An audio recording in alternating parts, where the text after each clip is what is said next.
السلام علیکم ورحمۃ اللہ وبرکاتہ، نحمدہ ونصلی علی رسولہ الکریم، اما بعد فاعوذ باللہ من الشیطان الرجیم، بسم اللہ الرحمن الرحیم، رب اشرح لی صدری ویسر لی امری واحلل عقدۃ من لسانی یفقہوا قولی۔ لفظی وضاحت، آیت نمبر 60 سے 62 تک، آیت 60 to 62۔ وا اور اس جب، کیا معنی اس کا؟ یاد کرو، ریکال۔ استسقا، استسقا یستسقی، استسقاء کہتے ہیں پانی مانگنے کو، پانی طلب کرنا، پانی کے لیے دعا کرنا۔ استسقا کا روٹ جو ہے سین قاف یا۔ نماز استسقا کا نام سنا ہوگا آپ نے، وہ خاص نماز بھی ہوتی ہے جو مسجد میں نہیں پڑھی جاتی بلکہ باہر کھلے میدان میں پڑھی جاتی ہے، اور نماز کے علاوہ بھی دعا کی جا سکتی۔ مثلا نبی صلی اللہ علیہ وسلم ایک مرتبہ جمعے کا خطبہ دے رہے تھے، تو ایک شخص اٹھا اور کہنے لگا، اے اللہ کے رسول صلی اللہ علیہ وسلم، بارش کی دعا کیجیے، کیونکہ مویشی ہلاک ہو رہے ہیں اور انسان پیاس سے مر رہے ہیں اور قحط پڑ رہا ہے۔ آپ صلی اللہ علیہ وسلم نے اسی وقت ہاتھ اٹھائے، اور آپ کے ساتھ باقی تمام صحابہ نے بھی جو اس وقت مسجد میں تھے ہاتھ اٹھائے، اور 3 بار فرمایا، اللہم اغثنا، اے اللہ تو ہماری فریاد رسی کر، یعنی ہماری مشکل دور کر۔ صحابہ کہتے ہیں کہ اس وقت آسمان پر کسی قسم کے بادل کے کوئی آثار نہ تھے، یکایک کناروں سے بادل اٹھنے لگے اور بارش برسنے لگی، اس حال میں کہ آپ صلی اللہ علیہ وسلم بھی وہیں تھے اور پانی آپ کے اوپر پڑ رہا تھا، اور آپ کے چہرے سے، آپ کے داڑھی کے بالوں سے قطرے جو تھے وہ ٹپک رہے تھے۔ یعنی مسجد نبی کی چھت جو تھی وہ ایسی چھت نہیں تھی بلکہ ٹہنیوں کی اور پتوں کی، کھجور کی چھالوں کی بنی ہوئی تھی، اور پھر 1 ہفتے تک مسلسل بارش ہوتی رہی۔ اگلے ہفتے جب لوگ واپس آئے تو انہوں نے کہا کہ اللہ کے رسول صلی اللہ علیہ وسلم، آپ دعا کیجئے کہ اب یہ بارش تھم جائے، کیونکہ مدینہ پانی سے بہہ پڑا تھا، وہاں ایک وادی ہے، وہ وادی بہنے لگی پانی سے، اور کہنے لگے کہ اب گھر گر رہے ہیں اور مویشی مر رہے ہیں ڈوب کے، یعنی اب آپ ہمارے لیے دعا کیجئے۔ تو اس پر آپ نے ہاتھ اٹھا کر دعا کی اور کہا، اللہم حوالینا ولا علینا، ہاتھوں سے یوں ساتھ کہا، اللہم حوالینا، اللہ ہمارے آس پاس ان بادلوں کو کر دے، ولا علینا، اور ہمارے اوپر نہ کر۔ صحابہ کہتے ہیں کہ اسی وقت بادل چھٹنا شروع، اور جس طرف آپ نے اشارہ کیا تھا اسی طرف بادل سمٹنا شروع ہوئے، اور واپسی پر لوگ دھوپ میں گئے۔ تو نبی صلی اللہ علیہ وسلم کی دعائیں اللہ سبحانہ وتعالیٰ سنتا تھا، اور آپ بھی دعائیں کیا کرتے تھے۔ تو اس واقعے سے یہ پتہ چلتا ہے کہ خاص نماز نہیں پڑھی گئی تھی اس موقع پر۔ تو استسقا، پانی مانگنا، خواہ نماز استسقا پڑھ کر یا ویسے ہی خطبے کے دوران یا نماز کے بعد یا کسی بھی وقت، تو دونوں طرح دعا کی جا سکتی۔ تو استسقا، پانی مانگا، موسیٰ علیہ السلام نے، لقومہ، اپنی قوم کے لیے۔ قوم کا روٹ تو واضح ہے، قاف واو میم ہے۔ قوم کس کو کہتے ہیں؟ ایک علاقے، نسب یا وطن سے تعلق رکھنے والے لوگ، مثلا پاکستانی قوم، جو ایک خاص علاقے میں ایک خاص جگہ پر رہنے والے ہیں، اور یہاں مراد ایک نسب سے تعلق رکھنے والے لوگ ہیں، کیونکہ بنی اسرائیل سب کا نسب کس تک جاتا تھا؟ یعقوب علیہ السلام تک۔ لقومہ، اپنی قوم سے۔ فقلنا، تو کہا ہم نے، کس نے؟ اللہ سبحانہ وتعالیٰ نے۔ قلنا کا روٹ قاف واو لام ہے۔ فقلنا، اضرب، مارو، جیسے ضرب مومن ہوتا ہے نا، مومن کی ضرب، مارو، بعصاک، اپنے عصا کو۔ عصا کہتے ہیں لاٹھی کو، سٹاف کو، اور یہ عصا بھی بہت عجیب چیز تھی، مختلف موقعوں پر مختلف کام ہوئے اس سے۔ یہاں پر ہم دیکھتے ہیں کہ عصا مارنے سے پانی پھوٹ پڑا، اور پیچھے ہم نے پڑھا کہ عصا مارنے سے سمندر کا پانی خشک ہو گیا، یہاں پتھر پھٹ پڑا اور وہاں پانی پتھر بن گیا، یعنی کالطود العظیم، بڑے بڑے پہاڑوں کی طرح پانی وہ 2 طرف اٹھ گیا۔ عصا کے ساتھ چلنا جو ہے آج کے دور میں شاید صرف بوڑھوں کے لیے رہ گیا ہے۔ ابھی آپ نے دیکھا ہوگا کہ جو کمزور لوگ ہوتے ہیں وہ اس پہ سہارا لیتے ہیں۔ موسیٰ علیہ السلام سے اللہ سبحانہ وتعالیٰ نے پوچھا تھا کہ ما تلک بیمینک یا موسیٰ، موسیٰ تیرے دائیں ہاتھ میں کیا ہے جب یہ عصا پکڑا ہوا تھا؟ قال ہی عصایا، فرمایا یہ میرا عصا ہے، اتوکا علیہا، میں اس پہ ٹیک بھی لگا لیتا ہوں، واہش بہا علی غنمی، اور میں اس سے اپنی بکریوں کے لیے درخت سے پتے جھاڑتا ہوں، یعنی اس سے کام لیتا ہوں، ولی فیہا معارب اخری، اور اس میں میرے لیے اور بھی بہت سے فائدے ہیں۔ تو جس دور میں موسیٰ علیہ السلام تھے اور جس علاقے میں تھے وہاں عصا سے کئی کام لیے جاتے تھے، اور یہ ایک معمول تھا، یعنی وہ ہتھیار تھا ایک طرح سے آپ سمجھیے. تو بے عصا کل حجر، اور ایک موقع پر یہ عصا جو تھا ایک بہت بڑا اژدہا بن گیا اور اس نے سارے جادوگروں کی رسیاں اور لاٹھیاں جو تھیں وہ نگل لیں. تو وہی عصا تھا، اس کو مارنے کے لیے کہا جا رہا ہے. الحجر، حجر کہتے ہیں پتھر کو، الحجر ایک خاص پتھر کی طرف اشارہ تھا کہ اس پر عصا مارو. فن فجرت، پس جاری ہو گئے. فا پس ان فجرا، اس میں آپ دیکھیے کہ فا جیم را روٹ ہے. فجر، فجرا کا معنی ہوتا ہے پھوٹ پڑنا، کسی چیز کو وسیع طور پہ پھاڑنا. اور فجر کو بھی فجر اس لیے کہا جاتا ہے صبح کے وقت جو فجر ہوتی ہے، کیونکہ اس میں بھی وسیع پیمانے پر روشنی پھوٹ پڑتی ہے. اس میں کہتے ہیں نا پو پھٹنا. اسنتا دو، عشرتا 10، 2 اور 10 کتنے ہوتے ہیں؟ 12. 12 عینن چشمے، عین آنکھ کو بھی کہتے ہیں اور عین چشمے کو بھی. اگر آپ دیکھیں کہ آنکھ کے کناروں پر بھی سوراخ ہوتے ہیں جس سے آنسو بہتے ہیں، وہ پانی کی طرح ہوتے ہیں. تو اسی مناسبت سے چشمہ جو ہوتا ہے اس میں بھی اگر کبھی غور سے آپ کو دیکھنے کا اتفاق ہوا تو سوراخ ہوتے ہیں آئیزی کی طرح، چھوٹے چھوٹے ہولز ہوتے ہیں اور اس میں سے پانی نکلتا ہے جیسے کسی پائپ سے پانی آ رہا ہوتا ہے. اور بعض اوقات صرف رس بھی رہا ہوتا ہے. اسی لیے دوسری جگہ فن فجرت کی بجائے فم بجست کا لفظ آتا ہے. اور فم بجست جو ہوتا ہے نا تنگ مقام سے نکلنا، یعنی رسنا پانی. تو وہ ابتدا میں رسا اور پھر آگے جا کے زیادہ ہو گیا، پھوٹ پڑا، یعنی جیسے قوت سے نکلنا. قد تحقیق علمہ جان لیا، عین لام میم، کلو ہر، اناسن جماعت، اناس جو ہے یہ انسان کی جمع ہے اور یہاں مراد اسبات ہیں. بنی اسرائیل کے 12 اسبات تھے.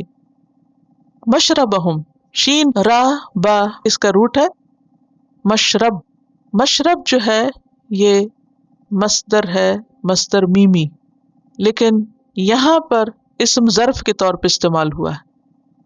یہ میں آج وزن آپ کو اس کا لکھ دیتی ہوں اور پھر آئندہ اس وزن پہ جتنے بھی لفظ آئیں گے ان کا معنی آپ خود بھی نکال سکتے ہیں. مشرب وزن کیا ہوگا؟ یہ آپ دیکھیے کہ جب میں بات کرتی ہوں نا وزن کی، تو اس میں آپ دیکھیے کہ دونوں بالکل برابر ہیں. مف ال، نیچے بھی آپ دیکھیے مش رب، مف ال مش رب، مشرب پینے کی جگہ. ظرف کہتے ہیں اصل میں برتن کو یا جگہ کو. تو ظرف یعنی جس میں کوئی چیز ڈالی جائے. آپ سب نے اردو قاعدہ پڑھا ہوگا زوئے ظروف، وہ ظروف جو ہے نا وہ ظرف کی جمع ہے. تو اسم ظرف وقت اور جگہ کے لیے آتا ہے. اس کے وزن پر کوئی اور لفظ بنائیے، جیسے مقتل، مکتب. مکتب کیا ہوا؟ پڑھنے کی جگہ. مقتل قتل گاہ، اور مدفن دفن ہونے کی جگہ، فلاں کا مدفن ہے. مخرج اور مشعل، 2 چیزیں اس میں آتی. ایک تو یہ ہوتا ہے اسم ظرف اور ایک ہوتا ہے مصدر میمی.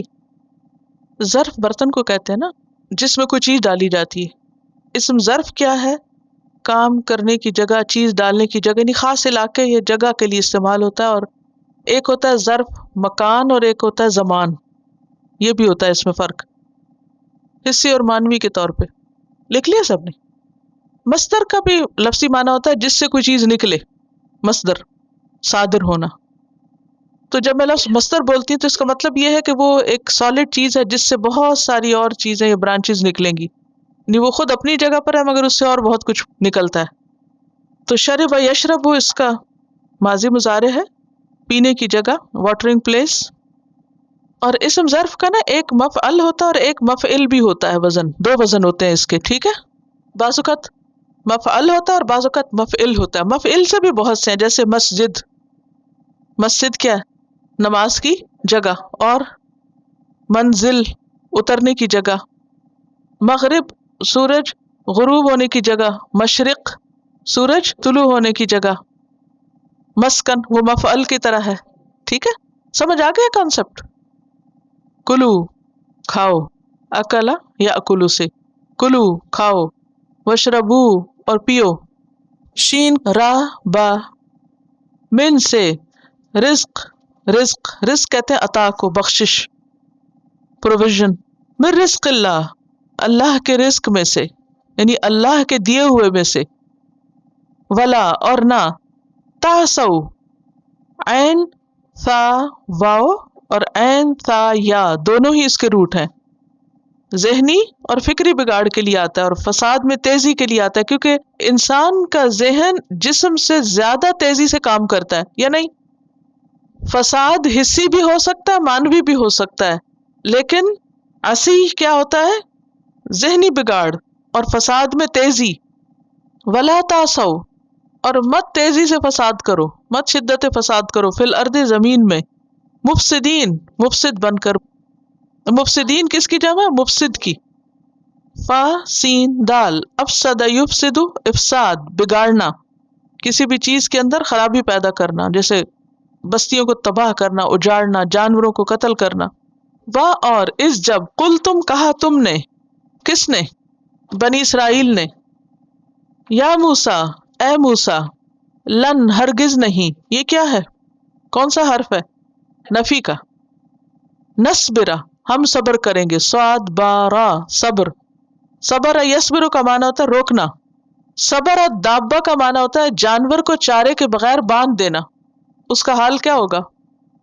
سب کو یہ بات سمجھ آ گئی کہ صبر کا لفظی معنی کیا ہے؟ روکنا۔ عربی میں کہتے ہیں صبر الدابہ، جانور کو چارے پانی کے بغیر باندھ دیا، کچھ نہیں دے رہے کھانے پینے کو۔ بظاہر کروئلٹی ہے، لیکن حقیقت میں بات یہ ہے کہ آپ دیکھیں کہ وہ ہنگر پینگز جو اس کے اندر ہوں گے نا، اور وہ رسی توڑا رہا ہوگا کہ میں کچھ کھا لوں، لیکن اس کو باندھا ہوا ہے، وہ کھا نہیں سکتا، پی نہیں سکتا، کہیں کچھ کر نہیں سکتا۔ اسی طرح صبر کے اندر بھی یہی کیفیت ہوتی کہ انسان کے اندر سے طوفان اٹھ رہے ہوتے ہیں، غصے کی شدت ہوتی ہے۔ آپ نے کبھی بندھا ہوا بھوکا جانور دیکھا وہ کیا کر رہا ہوتا ہے؟ چکر کھا رہا ہوتا ہے، اس کو تو مجبوراً کو باندھ دیتا ہے نا۔ تو اسی طرح ہمیں اپنے آپ کو بھی بعض مواقعوں پہ کیا کرنا پڑتا ہے؟ باندھ کے رکھنا پڑتا ہے۔ اس میں انسان تل ملاتا ہے، چکر کھاتا ہے، غصہ آتا ہے اس کو، لیکن وہ اپنے منہ سے کوئی لفظ نہیں نکالتا، اپنے ہاتھ سے کوئی ایسا کام نہیں کرتا کہ جس سے دوسرے کو کوئی نقصان پہنچے۔ بہرحال لن نصبرا ہم ہرگز صبر نہیں کریں گے، ہم نہیں صبر کر سکتے، ہم نہیں سہ سکتے۔ اللہ اوپر، طعامن کھانا، طاء عین میم اس کا روٹ ہے، واحدن ایک، حالانکہ دو تھے من اور سلوہ، اللہ طعامن واحدن ایک کھانے پر صبر نہیں کر سکتے، حالانکہ نمکین میٹھا دونوں ہی تھا۔ فدعو پس دعا کرو، دعا یدعو دعا کرنا، لنا ہمارے لیے، ربک اپنے رب سے، یعنی موسیٰ تم اپنے رب سے ہمارے لیے دعا کرو، یخرج وہ نکالے، خراجیم خرجا، لنا ہمارے لیے، مما اصل میں کیا تھا؟ من اور ما، تم بتو امبت یمبتو امبات اگانا، اگاتی ہو، الارض زمین، من سے، بقلہا اس کا ساگ، بقل کہتے ہیں سبزی ساگ کو، ایسے پودے جن کا تنا نہ ہو، جیسے پالک ہوتی ہے نا، تو پالک کا سٹیم ہوتا ہے، تنا نہیں ہوتا، جیسے درخت کا اس طرح نہیں ہوتا، وہ سیدھی وہی زمین سے اگ رہی ہوتی ہے۔ اور کون سی چیزیں ایسی ہوتی ہیں جیسے دھنیا، جتنی بھی گرین ویجیٹیبل اس طرح کی ہے نا جو پتوں والی، جو ڈائریکٹ زمین سے اگتی ہیں، تو وہ بقل کہلاتی ہیں۔ گرین ہربس آپ لکھ سکتے ہیں، گرین ہربس نہیں، آل گرین ویجیٹیبل نہیں، کیونکہ وہ تو پھر پھلیاں وغیرہ بھی ہوں گی نا۔ وقصائہا اور اس کی ککڑی، کیوکمبر، وفومہا اور اس کا تھوم، فوم لہسن، وعدسہا اور دال، مسور کی دال، وبصلہا اور اس کا پیاز۔ یہ جو عدس کا لفظ ہے نا، باقی لفظ تو بہت آپ کو سامنے نظر ہے، عدس جو ہے اسی سے عدسہ نکلا ہے، عدسہ، عدسہ کس کو کہتے ہیں؟ لینس کو، جو آنکھ کے اوپر لگاتے، تو اس کی جو شکل ہے وہ آپس میں ملتی۔ تو یہ جو عدسہ ہے یہ اصل میں مسلمانوں نے ایجاد کیا تھا، لینس جو تھا وہ عربی کا لفظ ہے بیسیکلی، اور لینس جو ہے یہ لیٹن میں آتا ہے، اور لیٹن میں مسور کو لن کہا جاتا ہے نا، اور پھر لینٹل بھی اسی سے آ گیا۔ وہ بصلہا اور اس کا بصل پیاز، قالا کہا، اتستبدلون کیا پیچھے پڑا تستبدلون، اس میں روٹ ڈھونڈیے، با دال لام بدلنا. کہیں پڑھا یہ روٹ؟ فبدل الذین. جی. تستبدلون کا معنی ہے استبدل یستبدل استبدال، بدلے میں لینے کی خواہش کرنا، ایکسچینج کرنا. الذی وہ، ہوا وہ، ادنا کمتر ہے، دال نون واو دنو کہتے ہیں کم کو، دنیا بھی اسی سے نکلا ہے، کم درجے کی چیز. بالذی بدلے اس کے، یہاں با جو ہے بدلے کے معنوں میں ہے. ہوا وہ خیر بہتر ہے. اہبتو اتر جاؤ. ہا باطا اتر جاؤ چلے جاؤ. یہ پیچھے کہاں پڑا ہے؟ آدم علیہ السلام کے قصے میں جب اللہ سبحانہ وتعالیٰ نے ان کو زمین پہ بھیجا اور کیا کہا؟ اہبتو. مصرن کسی بھی شہر میں، یہاں مراد ایجپٹ نہیں ہے، کسی بھی شہر میں، کوئی بھی شہر، اینی سٹی، اینی قریہ، سیٹلمنٹ. فإن پس بے شک، لکم تمہارے لیے، ما جو، سألتم مانگا تم نے، سأل یسأل سوال مانگنا، جو تم مانگ رہے ہو وہ مل جائے گا تم کو. واہ اور ضربت ماری گئی، ضرب یضرب سے، علیہم ان پر، کن پر؟ بنی اسرائیل پر. الذلت ذلت، ہیملیشن. ذلت کہتے ہیں کسی کے قہر اور دباؤ کی وجہ سے جو ذلت آتی ہے، اور وجہ اس کی اپنی سرکشی ہوتی ہے، انسان کے اپنے گناہ کے نتیجے میں جو ہوتا ہے نا وہ ذل ہوتا ہے. والمسکنت اور مسکنت، مسکنت کا روٹ جو ہے وہ سین کاف نون ہے. سکنا یسکنو کا معنی ہوتا ہے ٹھہر جانا. مسکن گھر کو بھی کہتے ہیں کیونکہ اس میں انسان آ کے سکون پاتا ہے، ٹھہر جاتا ہے. یہاں مراد حاجت مندی اور فقیری ہے، بہادری کا نہ ہونا ہے، بزدلی بھی ہے، کیونکہ مسکنت جو ہے نا انسان کو بزدل کر دیتی ہے، نچلا بٹھا دیتی ہے، انسان ٹھہر جاتا ہے. یہاں معروف معنوں میں صرف پاورٹی مراد نہیں ہے. کیا مراد ہے؟ حاجت مندی اور بزدلی، فقیری. وباؤ اور لوٹے وہ، باؤ با واو حمزہ. بو ان کا مطلب ہوتا ہے پلٹنا، لوٹنا. بغضب ساتھ غصے کے، غضب. من اللہ اللہ کی طرف سے. ذالک یہ کیا؟ یہ ذلت اور رسوائی. بأنہم بوجہ اس کے، بے سبب کے لیے آیا ہے. کانو تھے وہ، یکفرون وہ کفر کرتے، بآیات اللہ ساتھ اللہ کی آیات کے. یکفرون کا روٹ کیا ہے؟ اور واو نون جمع کی علامت ہے. وَيَقْتُلُونَ اور وہ قتل کرتے تھے. یہاں بھی آپ دیکھیں واو نون کس کی علامت ہے؟ جمع کی. اور قاف تا لام روٹ ہے. النبیین نبیوں کو، نبی کی جمع. یا تو یہ نبوتن سے ہے، اور نبوتن کہتے ہیں بلندی کو. تو نبی کو نبی کیوں کہا جاتا ہے؟ کہ اس کا مقام اور مرتبہ باقی لوگوں سے بلند ہوتا ہے. یا پھر یہ نبا ان سے ہے، اور نبا ان کہتے ہیں اہم خبر کو. اور نبی کیا کرتا ہے؟ اہم خبریں دیتا ہے اللہ کی طرف سے. بغیر الحق بغیر حق کے. اور حق کیا ہوتا ہے؟ ثابت بات، سچی بات. ذالک یہ سب، یعنی جس کی طرف اشارہ ہوا ہے. بما بوجہ اس کے جو، عصوا انہوں نے نافرمانی کی. عصوا کا کیا روٹ ہے؟ عین صاد یا، عصا یعصی، عصیان، معصیت. وکانو اور تھے وہ، یعتدون حد سے بڑھ جاتے. عین دال واو اس کا روٹ ہے، اعتدا یعتدی سے ٹرانسگریشن کے لیے آتا ہے، حد سے بڑھ جاتے تھے. انا بے شک، الذین وہ لوگ، آمنو جو ایمان لائے، والذین اور وہ لوگ، ہادو جو یہودی بن گئے. تو آمنو سے مراد امت محمد ہے صلی اللہ علیہ وسلم، اور ہادو سے مراد امت موسیٰ علیہ السلام ہے. ہادو کیوں؟ کیونکہ انہوں نے بچڑے سے توبہ کی تھی، اور ہادا کا معنی ہوتا ہے تابہ. انا ہدنا الیکا ہم آپ کی طرف توبہ کرتے ہیں. والنصارى اور نصارہ، ناصرہ کی طرف نسبت. یا پھر نحن انصار اللہ کہا تھا انہوں نے. عیسیٰ علیہ السلام کی امت، عیسیٰ علیہ السلام کے اتباع. اور یہ نصران کی جمع ہے. نصارہ کس کی جمع ہے؟ نصران کی. اس سے نصرانی بھی آتا ہے. نصرانی کی جو یا ہے یہ مبالغے کے لیے، ٹھیک ہے. آپ یہ نہیں کہہ سکتے کہ نصارہ نصرانی کی جمع. نو، نصارہ کس کی جمع ہے؟ نصران کی. لیکن نصرانی کیوں کہا جاتا ہے؟ نصران کی طرف نسبت نہیں ہے، یہ مبالغے کے لیے. یا